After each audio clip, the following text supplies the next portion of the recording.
अब क्यों crypto crash कर रही है? अब तो कोई वजह नहीं है, अब तो सारा कुछ ठीक चल रहा है, फिर भी क्रिप्टो क्रैश कर रही है। वजह सिंपल एक नहीं है, वजह काफ़ी सारी हैं, सारी की सारी आपको बता देता हूं। यूके गैम्बलिंग कमीशन ने अलाउ किया है क्रिप्टो पेमेंट्स को, मतलब किसी ना किसी हवाले से हमेशा ये चाहते हैं कि क्रिप्टो का नाम गैम्बलिंग से, मैजिक मनी से, इस तरह से जुड़ा जाए, क्रिप्टो को सेफ हेवन कोई भी ना समझे।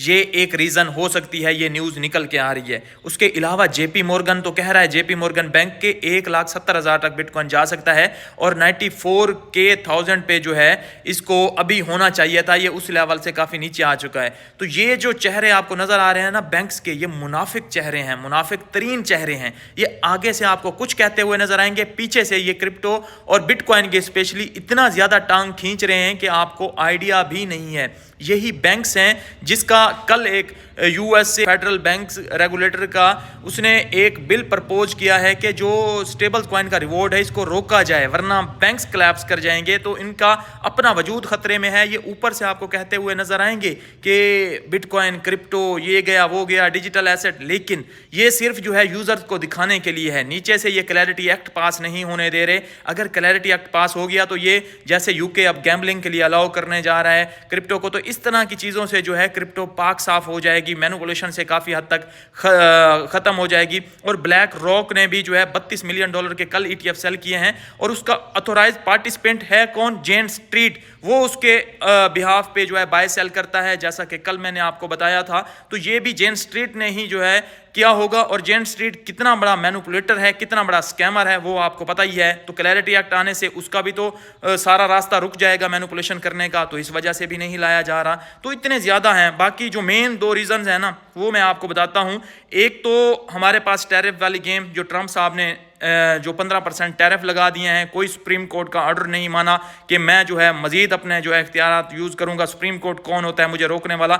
उल्टा उसने 15% मजीद टैरिफ लगा दिए हैं, किसी की बात नहीं सुन रहा। उधर से जो पेंटागन है वो एंथ्रोपिक AI के फाउंडर को बुला के क्लाउड AI का जो मॉडल है उसकी फुल एक्सेस मांग रहा है कि हमने जो उसको वेनेजुएला में यूज़ किया था, अब ईरान में भी हम यूज़ करना चाहते हैं, वहाँ पे भी हम सक्सेस लेना चाहते हैं, क्योंकि ईरान पे जो है हमला हो सकता है और इसके पूरे पूरे चांस हैं। अभी तक खतरा टला नहीं है और डोनाल्ड ट्रंप अगेन से धमकी दे रहा है, क्योंकि उनका तो तीसरा मरला था मुज़ाकरात का, वो भी किसी नतायज के बगैर चला गया है। क्योंकि वो कह रहे हैं कि आप यूरेनियम को बिल्कुल भी प्योरीफाई नहीं करेंगे और जो यूरेनियम आपने प्योरीफाई किया है वो USA को दे दें।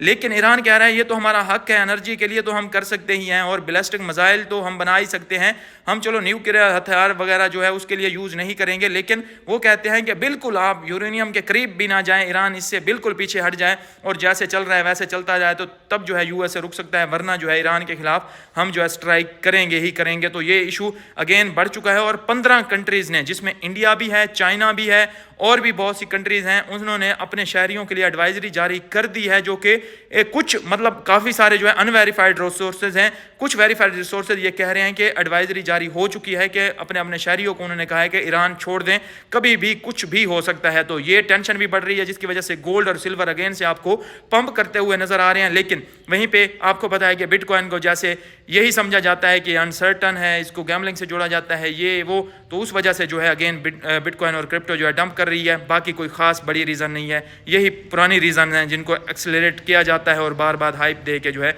बिटकॉइन को क्रैश करवाया जाता है बैंक्स के द्वारा।